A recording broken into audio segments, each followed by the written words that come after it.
नमस्कार, मैं हूं राघवेंद्र सिंह। सैनिक वेलफेयर एसोसिएशन जालौन चैनल में आप सभी सैनिक परिवारों का हार्दिक स्वागत करता हूं।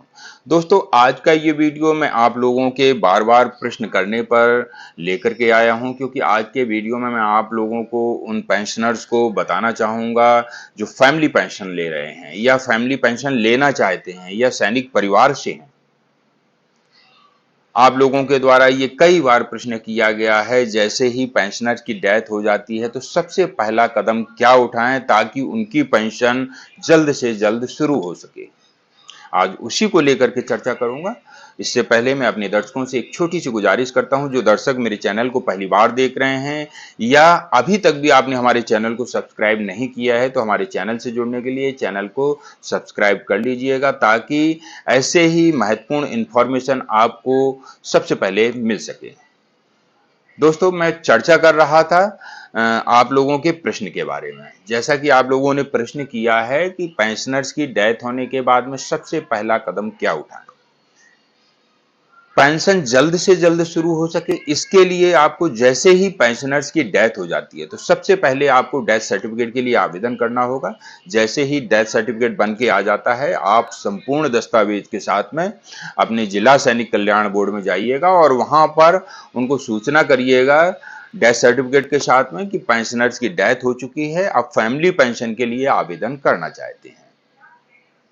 वहां पर सोल्जर बोर्ड के माध्यम से जो पेंशनर्स का आई कार्ड था वो जमा कर लिया जाएगा और साथ ही जो फैमिली पेंशनर्स हैं, जो पेंशन के लिए दावा करना चाहती हैं, उनका यहाँ पर नया आई कार्ड जारी हो जाएगा।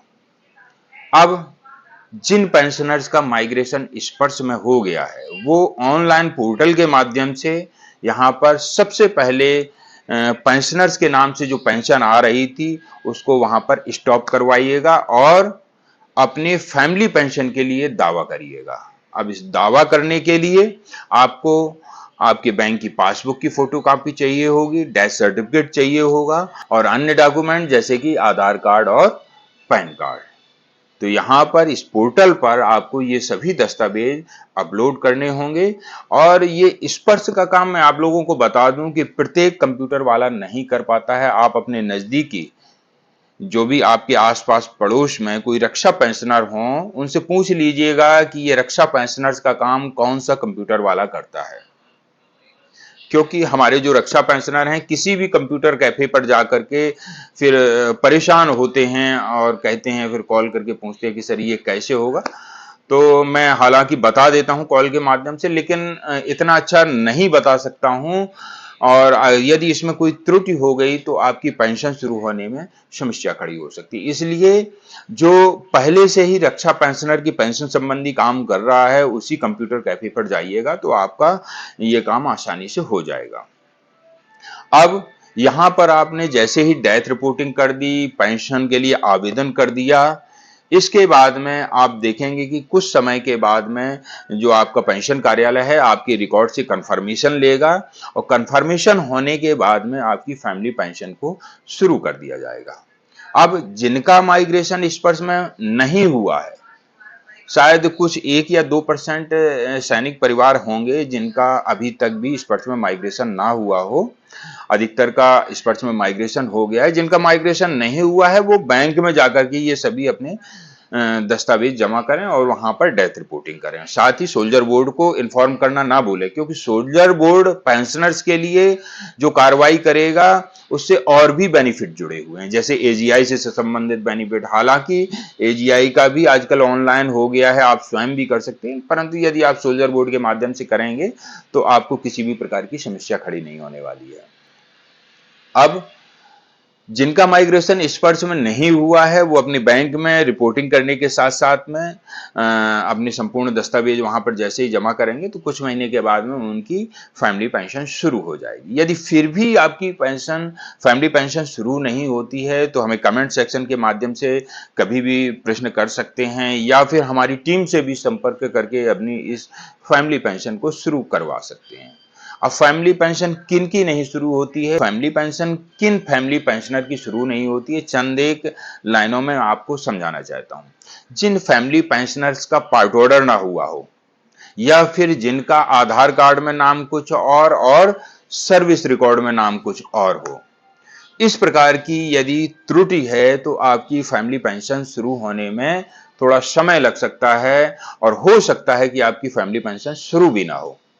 तो आज ही अपने दस्तावेज को चेक करिएगा, जो नाम आपके सर्विस रिकॉर्ड में दर्ज है, एक एक स्पेलिंग को चेक करिएगा, जन्म तिथि को भी चेक करिएगा। अगर एक स्पेलिंग की भी मिस्टेक हुई तो भी आपकी फैमिली पेंशन बाधित हो सकती है। आज ही अपने सभी दस्तावेजों को मिलान करिएगा। सभी दस्तावेजों में यदि आपका नाम बिल्कुल एकदम मैच कर रहा है तो आपको भविष्य में किसी भी प्रकार की समस्या खड़ी नहीं होने वाली है। और किसी भी प्रकार की यदि समस्या है भी तो भी आपकी उस समस्या का समाधान हो सकता है, परंतु आपको प्रयास करना पड़ेगा। घर बैठे कुछ भी संभव नहीं है। हमारे पेंशनर्स, ज्यादातर मैंने पेंशनर्स को देखा है कि उनकी यदि आज कोई समस्या है तो वो उसे अगले दिन के लिए टालना चाहते हैं या बाद के लिए टालना चाहते हैं। बाद तो फिर बाद ही होता है, कल कभी आता नहीं है और आने वाले कल में उनके परिवार के साथ में ये तमाम मुसीबतें खड़ी हो जाती हैं। रक्षा पेंशनर जिसने 20, 30, 40 साल सेना में सर्विस की है, उसको प्रत्येक डॉक्यूमेंट की जानकारी है। यदि वो जिंदा रहते अपनी उस त्रुटि को सही नहीं करवा पाए तो आप सोचिएगा कि आपके ना रहने के बाद में आपका जो परिवार है, क्या वो उस त्रुटि को आसानी से सही करवा पाएगा? थोड़ा अपने परिवार के प्रति भी चिंता करिएगा। और ऐसा कोई भी काम नहीं है जो आपका सफल ना हो। यदि गलती से गलत हो भी गया है तो उसमें भी सुधार हो सकता है, परंतु इसके लिए आपको प्रयास करना ही पड़ेगा। फिर भी किसी भी प्रकार की असुविधा हो तो कभी भी मुझे प्रश्न करके पूछ सकते हैं। और हमारे चैनल से जुड़ने के लिए चैनल को सब्सक्राइब अवश्य कर लेना, अन्यथा आपको इंफॉर्मेशन नहीं मिल पाएगी। और हमारे चैनल के माध्यम से दी जाने वाली जानकारी यदि आप लोगों के लिए उपयोगी रहती हो तो उसे अन्य पूर्व सैनिकों के ग्रुप में भी शेयर कर सकते हैं, अन्य पूर्व सैनिक भाइयों तक भी शेयर कर सकते हैं। अगले वीडियो में ऐसे ही इंफॉर्मेशन के साथ फिर मिलूंगा। तब तक के लिए जय हिंद, जय भारत।